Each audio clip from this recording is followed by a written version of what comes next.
Hello friends, જય શ્રી કૃષ્ણ. હું સ્મિતા પટેલ સ્વાગત કરું છું તમારું અશ્વિસ કિચનમાં. તો આજે હું તમારી જોડે શેર કરવા જઈ રહી છું ગુજરાતી ફરસાણ એવી પાત્રાની રેસીપી. તો ચલો સ્ટાર્ટ કરીએ. તો એના માટે મેં 12 નંગ જેટલા પાત્રા લઈ લીધા છે. હવે આપણે એને જે એની ઉપરની ડાળખી છે એ કાપી લઈશું અને એની સાથે ધીરે ધીરે આપણે જે એની નસો છે એ પણ નીકાળી દઈશું. આ રીતે આપણે એને નસો નીકાળી દઈશું. જો ફ્રેન્ડ્સ, મેં બધા પાત્રાની નસો નીકાળી દીધી છે, જેથી આપણે જ્યારે એને ખાઈએ ત્યારે ગળામાં આપણને અટકે નહીં. તો હવે મેં એને ચોખ્ખા પાણીએ ધોઈ લીધા છે અને એને કોરા કકડાથી આપણે એને લૂછી લઈશું. અને જો ફ્રેન્ડ્સ, આ રીતે મેં બધી નસો નીકાળી દીધી છે. તો આ નસો નીકાળી દેવી, જેથી આપણને ગળામાં એ ખાતી વખતે લાગે નહીં. હવે આપણે એનું બેટર તૈયાર કરી દઈએ.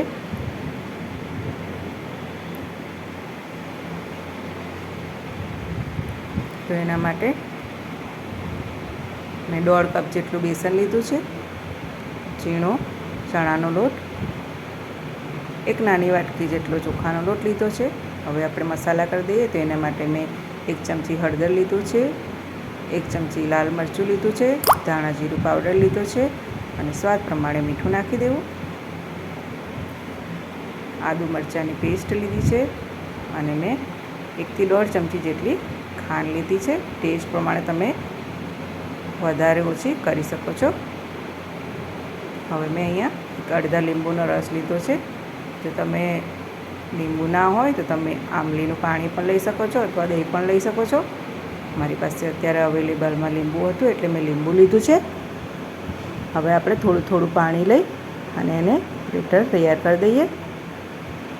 તો આપણે જે રીતે જરૂરિયાત મુજબનું પાણી લઈશું. આપણે એને બહુ ઢીલું એકદમ ખીરું તૈયાર નથી કરવાનું, આપણે એને પાત્રા પર લગાવવાનું છે, એટલે થોડું થીક રાખીશું. તો એકસાથે બધું પાણી નહીં ઉમેરું. અને જુઓ, આ રીતે બેટર આપણું તૈયાર છે. આ રીતની કન્સિસ્ટન્સી રાખવી. હવે આપણે એક મોટી થાળીમાં લઈ લઈશું થાળી અને એની અંદર પાન મૂકી અને આ રીતે બધું બેટર ધીરે ધીરે લગાવતા જઈશું. પહેલાં એક પાત્રા પર લગાવીશું, પછી એ જ રીતે બીજું એક પાન પણ લઈ લઈશું અને તેને એની ઉપર મૂકી દઈ અને એના પર પણ આ બેટર લગાવી દઈશું. એવી રીતના આપણે 2 થી 3 પાત્રા લઈ અને લેયર તૈયાર કરી દઈશું. હજી આપણે એક પાન વધારે લઈશું, જેથી એનું થિકનેસ સારી એવી રહે. આ રીતે મેં અહીંયા 3 પાના લીધા છે. તમે તમારા હિસાબથી લઈ શકો છો. જો નાના હોય તો 4 પાના પણ લઈ શકો છો અને મોટા હોય તો 2 પાના પણ થઈ જાય છે. હવે આપણે એને વીંટી લઈશું. તો મેં અહીંયાથી સાઈડ પરથી એના 2 છેડા વાળી લીધા છે અને આ રીતે ઉપરથી ધીરે ધીરે ગોળ ગોળ વીંટતા જઈશું. આ રીતે આખો રોલ આપણે વાળી દઈશું. અને બેટર ફ્રેન્ડ્સ પતલું નહીં રાખવાનું, નહીં તો બધું બેટર બહાર નીકળી આવશે પાત્રાની અને ખાવાની મજા નહીં આવે. તો આ રીતે આપણે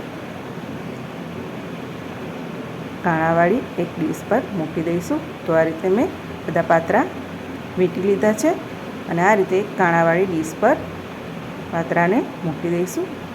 અને મેં અહીંયા સ્ટીમર પણ તૈયાર રાખ્યું હતું ગરમ પાણી કરીને.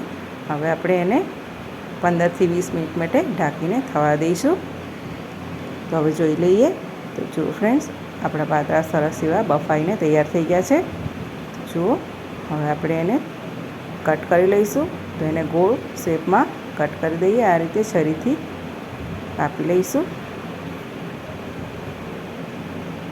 ફ્રેન્ડ્સ, આ પાત્રા આપણે જ્યારે છઠ સાતમ કરીએ છીએ, ટાઢી શેરી કહેવામાં આવે છે શીતળા સાતમને, ત્યારે પણ બનાવીને બીજા દિવસે એને ખાઈ શકીએ છીએ. તો તમે આ રેસીપી તમે સાતમ વખતે પણ કરી શકો છો.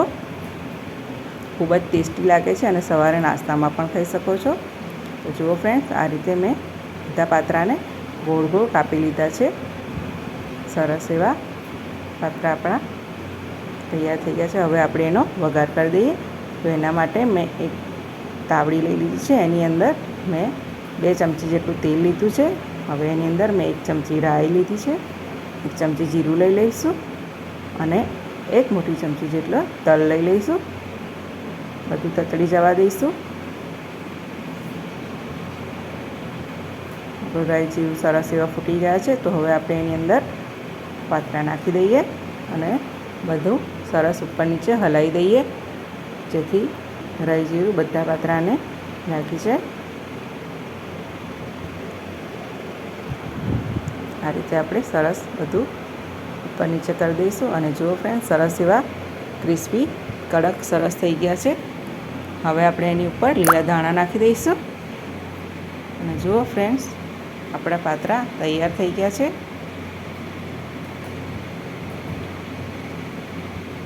હવે આપણે એને સર્વિંગમાં નીકાળી દઈએ. તો જુઓ ફ્રેન્ડ્સ, આપણા સરસ એવા પાત્રા તૈયાર થઈ ગયા છે. જો તમને મારી રેસીપી પસંદ આવી હોય તો જરૂરથી મારી ચેનલને લાઇક, શેર અને સબસ્ક્રાઈબ કરી દેજો. તો હવે મળીશું આપણે નેક્સ્ટ વિડીયોમાં. ત્યાં સુધી જય શ્રી કૃષ્ણ.